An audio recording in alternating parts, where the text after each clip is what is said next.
नमस्कार दोस्तों, स्वागत है आपका हमारे पीसी टिकटॉक यूट्यूब चैनल पर। आज हम लोग बात करने वाले हैं एक नए और पावरफुल प्रोसेसर के बारे में। वो है AMD की तरफ से आने वाला Ryzen 5 9600X। यह एक मिड रेंज का CPU है जो AMD की लेटेस्ट Gen 5 आर्किटेक्चर पर बना हुआ है। अगर आप एक नया पीसी बिल्ड करने की सोच रहे हैं या अपने पुराने सिस्टम को अपग्रेड करने की सोच रहे हैं तो ये वीडियो बिल्कुल आपके लिए परफेक्ट होने वाली है। वीडियो बहुत इंफॉर्मेटिव होने वाली है, बस समझने के लिए वीडियो साथ अंत तक बने रहें। और इसके प्रैक्टिकल वीडियोस, प्रैक्टिकल बिल्ड अगर आपको देखना है तो बाबा टेक रिव्यू चैनल पर जाइए। वहां पर एक से एक वीडियोस हम लोग दे रहे हैं, पीसी बिल्ड दे रहे हैं, तमाम तरह की बिल्ड आ रही है, रिव्यू आ रहा है। अगर आप पीसी में इंटरेस्ट रखते हैं तो बहुत ही आपके लिए हेल्पफुल चैनल होने वाला है, जाकर के जरूर सब्सक्राइब करें। आइए दोस्तों, आगे हम लोग बात करते हैं। आज हम इस प्रोसेसर के स्पेक्स, परफॉर्मेंस, गेमिंग कैपेबिलिटी और उसके बेस्ट यूज केस के बारे में हम लोग पूरी डिटेल्स में बात करेंगे। ये प्रोसेसर किसके लिए बेस्ट है और क्या इसकी प्राइस जस्टिफाई होती है, जस्टिफाई करता है, सब कुछ हम लोग बिल्कुल सिंपल भाषा में समझने वाले हैं। हर कोई बिल्कुल इजीली समझ सकता है,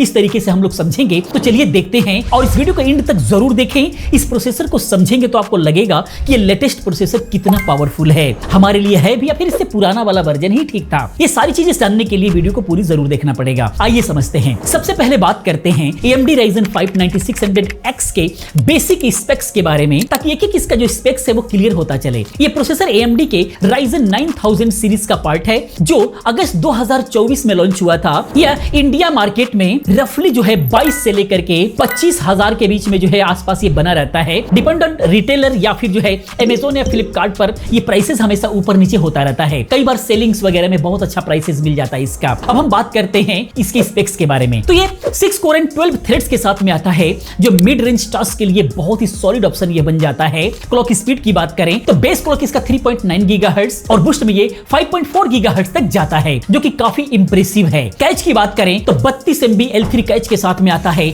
और 6 MB L3 कैच के साथ में आता है, जो फास्ट डाटा एक्सेस के लिए बहुत ही ज्यादा हेल्पफुल है। बाकी TDP की बात करें तो सिर्फ 65 वाट ही कंज्यूम करता है, जो इसके जो प्रीवियस प्रोसेसर हैं यानी कि Ryzen 5 का 7600X के 105 वाट से काफी कम है, क्योंकि वो काफी प्रीवियस थे लेकिन उसके वाटेज TDPs बहुत ज्यादा थे। यहां पर कम कर दिया गया है। पावर जो वर्किंग पावर है उसको बढ़ा दिया गया और जो आपकी इलेक्ट्रिसिटी बिल जो है उसको कम कर दिया गया है। बहुत अच्छा काम किया यहां पर AMD ने। इसका मतलब यह है कि पावर एफिशिएंट है आपका और हीट भी यहां पर कम है। हीट बहुत ही कम प्रोड्यूस करेगा क्योंकि TDP यहां पर कम हो गया है। बाकी आर्किटेक्चर की बात करें तो Gen 5 आर्किटेक्चर पर यह बेस्ट है, जो TSMC के 4 नैनोमीटर प्रोसेस पे बना हुआ है, जो कि एक बहुत बड़ा एफिशिएंट प्रोसेसर ये हो जाता है। इससे परफॉर्मेंस और एफिशिएंसी दोनों ही बढ़ जाती है, जिसकी वजह से बहुत ही खास हो जाता है। बाकी अगर हम सॉकेट की बात करें तो AM5 यानी कि आपको AM5 वाला मदरबोर्ड लेना पड़ेगा। यह एक DDR5 वाले रैम को और PCI 5.0 को सपोर्ट करता है, जिससे ओवरऑल जो परफॉर्मेंस है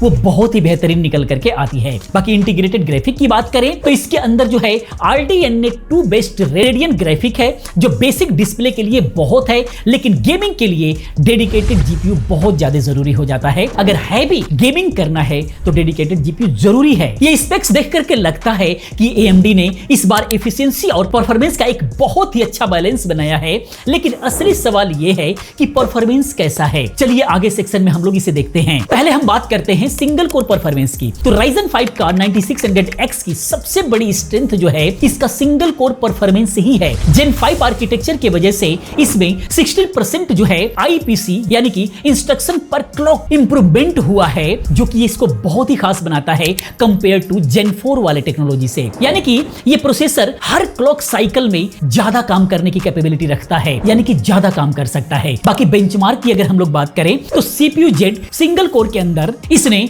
819 से 827 तक पॉइंट जो है स्कोर किया, जो Ryzen 5 के 7600X के अंदर 766 पॉइंट से बहुत ही ज्यादा बेहतर है और Intel के Core i5 12600K से भी बहुत आगे है। यहां पर इससे आपको परफॉर्मेंस का पता लगेगा कि सिंगल कोर में कितना फास्ट होने वाला है। बाकी Cinebench R23 सिंगल कोर की बात करें तो यहां पर 2109 से लेकर के 2149 पॉइंट तक स्कोर किया है, जो Intel के Core i5 14600K से 2043 पॉइंट से ज्यादा बेटर है। Geekbench 6 की बात करें सिंगल कोर में तो 3207 से लेकर के 3283 पॉइंट स्कोर किया है, जो कि इस प्राइस रेंज के अंदर बहुत ही ज्यादा बेहतरीन रिजल्ट ये रहा है। इसका मतलब ये है कि टास्क जो सिंगल कोर पे डिपेंड करते हैं, जैसे लाइट फोटो एडिटिंग हो गया, वेब ब्राउजिंग हो गया या फिर स्पेसिफिक गेम्स हो गए, इनके अंदर जो है ये सीपीयू बिल्कुल जबरदस्त साइन करता है, बहुत ही बेहतरीन परफॉर्मेंस निकाल करके देता है। लेकिन मल्टी कोर परफॉर्मेंस का क्या, आइए इसको भी समझते हैं। मल्टी कोर परफॉर्मेंस की बात करें तो यहां Ryzen 5 का 9600X थोड़ा सा पीछे रह जाता है कंपेयर टू इंटेल के मिड रेंज सीपीयू जैसे इंटेल का i5 14400K को अगर देखा जाए तो, जो 14 कोर के साथ में आता है, जिसके अंदर 6 परफॉर्मेंस कोर होता है और 8 एफिशिएंसी कोर होता है और 20 थ्रेड्स के साथ में आता है। यहां पर इंटेल जीत जाता है। सिनेबेंच R23 मल्टी कोर की बात करें तो Ryzen 5 का 9600X ने 16315 से लेकर के 17070 तक जो है पॉइंट स्कोर किया है, जो Ryzen 5 के 7600X के 13729 से बहुत ही ज्यादा बेहतर है। लेकिन इंटेल के कोर i5 4600K के 22954 से काफी पीछे है। आप देख सकते हैं ये कंपैरिजन में कितना बड़ा डिफरेंसेस है। इंटेल बहुत ही तगड़ा स्कोर करता है 14th जनरेशन का। देखा जाए तो Ryzen का ये लेटेस्ट जनरेशन है, लेकिन जो 14th जनरेशन है वो इंटेल का एक जनरेशन पीछे का जनरेशन है, लेकिन फिर भी वहां पर इंटेल मल्टी कोर में स्कोर कर रहा है। बाकी हैंड ब्रेक में अगर हम बात करें वीडियो इनकोडिंग वगैरह में, तो इसके अंदर 4K वीडियो को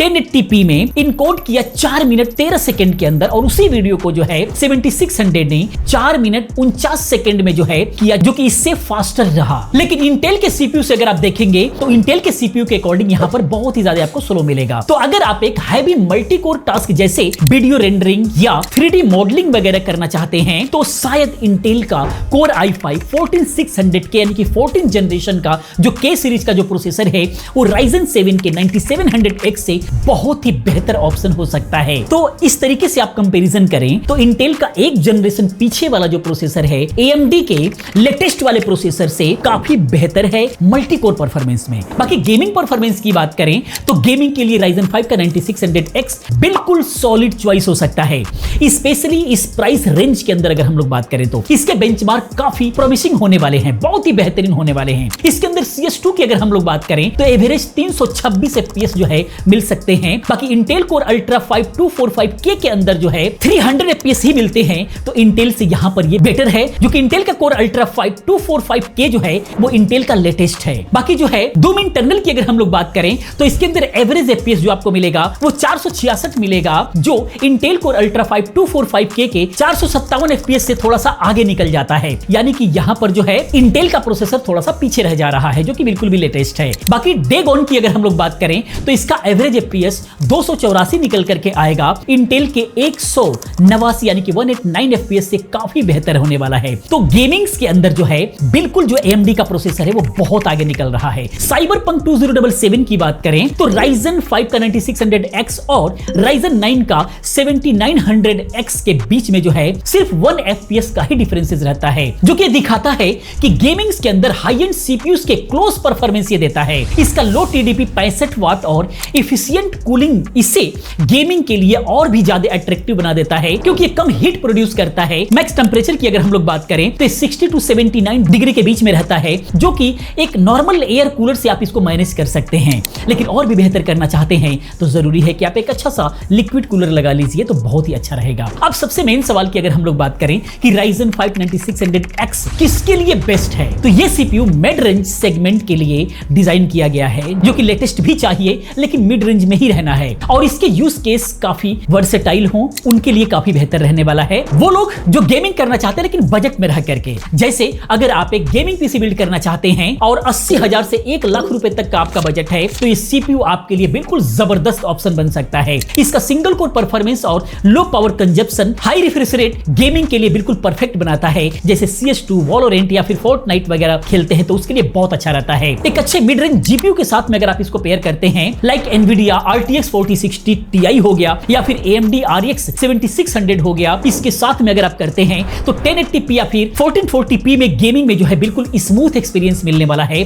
बहुत ही जबरदस्त एक्सपीरियंस मिलेगा। बाकी कंटेंट क्रिएटर्स की बात करें यानी लाइट वर्कलोड वगैरह, तो अगर आप एक लाइट वीडियो एडिटिंग करते हैं जैसे 1080p या फिर थोड़ी सी 4K एडिटिंग करते हैं या फोटो एडिटिंग करते हैं जैसे एडोब प्रीमियर प्रो हो गया या फोटोशॉप हो गया, इन सब के अंदर आप काम करते हैं तो ये सीपीयू हैंडल कर सकता है। एग्जांपल के तौर पर दाविंसी रिजल्व में 4K एडिटिंग और रेंडरिंग स्मूथ होता है। जैसे 40 सेकंड का अगर क्लिप है आपके पास में तो उसे 30 सेकंड के अंदर जो है रेंडर कर देगा, तो यानी कि एक तरह से देखा जाए तो ठीक ठाक रिजल्ट है, कोई दिक्कत नहीं है। बाकी एनर्जी कंज्यूम कंटिन्यूस यूजर की अगर हम लोग बात करें तो इसका 65 वाट का टीडीपी जो है और 150 वाट बूस्ट मोड के साथ में भी जो है इसे काफी पावर एफिशिएंट बनाता है। अगर आप इलेक्ट्रिसिटी बिल सेव करना चाहते हैं या फिर छोटे पीसी केस में जो है आप इसको बिल्ड करना चाहते हैं तो इसका लो हीट आउटपुट जो है आपको बड़ा प्लस पॉइंट देगा। छोटे से किसी कैबिनेट में अगर आप बिल्ड करें, क्योंकि इसका हीटिंग कम है तो छोटा कूलर लगेगा। आप 240 mm का लिक्विड कूलर भी लगा सकेंगे, तो उस कंडीशन में काफी फायदेमंद इसके साथ में रहने वाला है। बाकी AM5 प्लेटफॉर्म के साथ में आता है तो ये CPU AM5 सॉकेट पे चलता है जो DDR5 रैम और PCI 5.0 को सपोर्ट करता है। तो फ्यूचर प्रूफिंग के लिए भी यह एक बहुत अच्छा एंट्री पॉइंट है, क्योंकि AMD ने AM5 को 2027 तक सपोर्ट करने का प्रॉमिस किया हुआ है,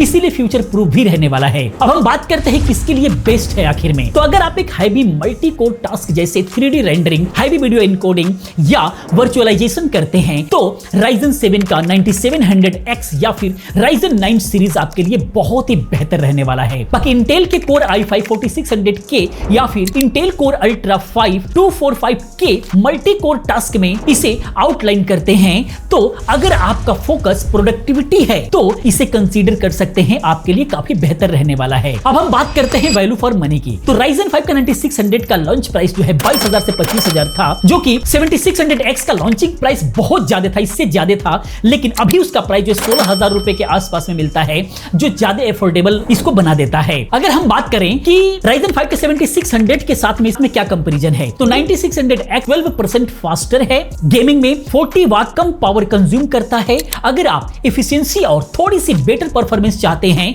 तो 9600X आपके लिए सही रहने वाला है। बाकी i5 14600K के आगे क्या रहने वाला है उसके साथ में अगर देखें, कंपेयर करें इसको, तो इंटेल का CPU मल्टी कोर टास्क में बहुत आगे है, लेकिन गेमिंग में 9600X जो है 4% स्लो है, जो नेग्लिजिबल है बिल्कुल भी। प्लस इंटेल के 13 जनरेशन या फिर 14 जनरेशन CPUs में वोल्टेज इश्यूज की जो है समस्या रही है, जो AMD को थोड़ा सा आगे यहां पर लेकर के जाता है। बाकी अगर Ryzen 7800X 3D के बारे में अगर हम लोग बात करें कि उसके साथ में इसका कंपैरिजन क्या होने वाला है, तो अगर आपका बजट अलाउ करता है तो आप 7800X 3D जो है गेमिंग के लिए प्रीफर कर सकते हैं, क्योंकि ये 26% फास्टर है। लेकिन ये जो है प्रोडक्टिविटी में जो है ट्रेड ऑफ है, महंगा पड़ता है, आपको ध्यान रखना होगा, थोड़ा महंगा भी पड़ता है और प्रोडक्टिविटी में इंटेल काफी आगे निकल जाता है। तो अगर आप एक budget friendly future proof CPU चाहते हैं जो गेमिंग और लाइट प्रोडक्टिविटी के लिए सॉलिड हो, तो AMD का Ryzen 5 9600X एक बहुत अच्छा पिक आपके लिए हो सकता है। लेकिन अगर आपको 7600X सस्ता मिलता है तो वो भी कंसीडर कर सकते हैं। अगर बजट टाइट है तो 7600X भी एक बहुत अच्छा प्रोसेसर है।